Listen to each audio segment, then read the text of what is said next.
din bang malaman, te, kung anong secret ko kung bakit naging ganito kahaba at ganito ka-healthy yung buhok ko? Dati pangarap ko lang yung ganito kahabang buhok. Grabe oh, sobrang lambot talaga niya, guys. Tapos sobrang healthy pa ng buhok ko, te. Tignan nyo naman yan. Sobrang kintab and bagsak na bagsak. Pero hindi ko yan nirebante ha. Natural yan. Sobrang ganda talaga. Charot-charot lang, te! Grabe tong wig na to, te. Para talaga siyang tunay na buhok. Tapos pwede nyo pa siyang suklayin, no?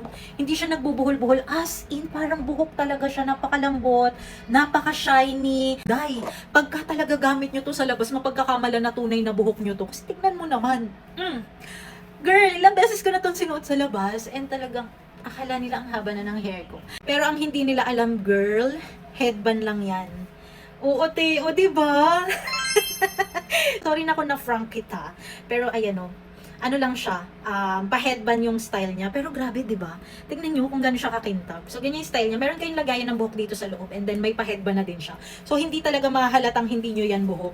O, di ba? From ganito kahabang hair to this. O, super haba agad. Bibili ulit ako ng isang kulay nito. Kasi ayun yung mas malapit sa kulay ng hair ko. Ayan o. Ito kasi color black siya.